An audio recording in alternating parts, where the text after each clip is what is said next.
नमस्कार दोस्तों, ओलंपिक्स से भारत के लिए एक दिल तोड़ने वाली खबर आ रही है। Wrestler Vinesh Phogat Paris Olympics से डिस्क्वालीफाई हो गई है। विनेश कुश्ती की 50 किलोग्राम की कैटेगरी में फाइट करती है।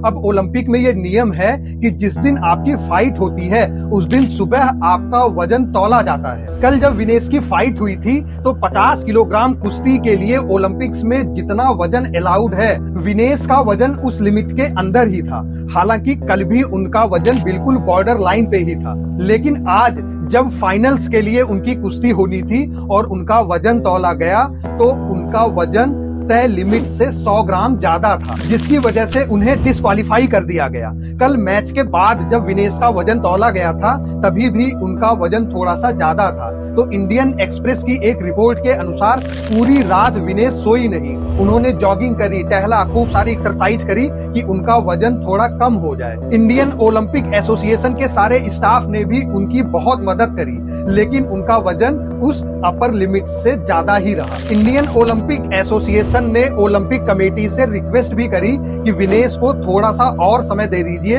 उनका वजन तय लिमिट के अंदर आ जाएगा, लेकिन ओलंपिक्स कमेटी ने इनकी इस बात को नहीं माना, इनकी रिक्वेस्ट को रिजेक्ट कर दिया। इसी पेरिस ओलंपिक्स में एक पूरा का पूरा लड़का लड़की बनकर बॉक्सिंग करने आ गया, वो इनको नहीं दिखा, लेकिन 100 ग्राम वजन के लिए अब पूरी ओलंपिक कमेटी नियम का ज्ञान दे रही है। अब विनेश ना ही गोल्ड मेडल के लिए फाइट कर पाएंगी और ना ही विनेश को सिल्वर मेडल मिलेगा। 50 किलोग्राम की कैटेगरी में अब केवल गोल्ड और ब्रॉन्ज मेडल ही मिलेंगे। अगर ये सब कुछ ना हुआ होता तो विनेश की आज फाइनल बाउट थी स्वीडन की सारा हिलब्रांड के साथ, और सारा हिलब्रांड के साथ अब तक विनेश के जितने हेड टू हेड फाइट हुए हैं उनमें विनेश का रिकॉर्ड अच्छा है, यानी विनेश के गोल्ड मेडल जीतने के चांसेस ज्यादा थे। अब सारा हिलब्रांड को बगैर लड़े ही गोल्ड मेडल मिल जाएगा, और ऐसा पहली बार नहीं हुआ है कि विनेश फोगाट के साथ ये वेट वाला इशू हुआ है। पहले विनेश 53 किलोग्राम की कैटेगरी में कुश्ती लड़ती थी, अब उन्होंने थोड़ा सा लोअर कैटेगरी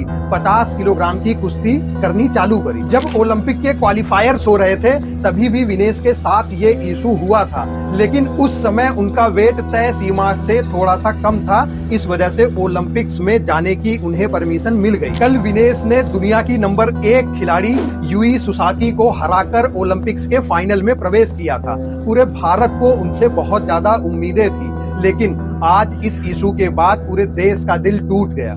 हालांकि ओलंपिक्स कमेटी विनेश को थोड़ा समय दे सकती थी, मात्र 100 ग्राम वजन की बात थी, वो थोड़े समय में कम हो जाता, लेकिन ओलंपिक्स कमेटी ने विनेश को समय नहीं दिया और भारत के हाथ से एक मेडल भी निकल गया। वीडियो अगर आपको इंफॉर्मेटिव लगी हो तो चैनल को सब्सक्राइब कर लीजिए।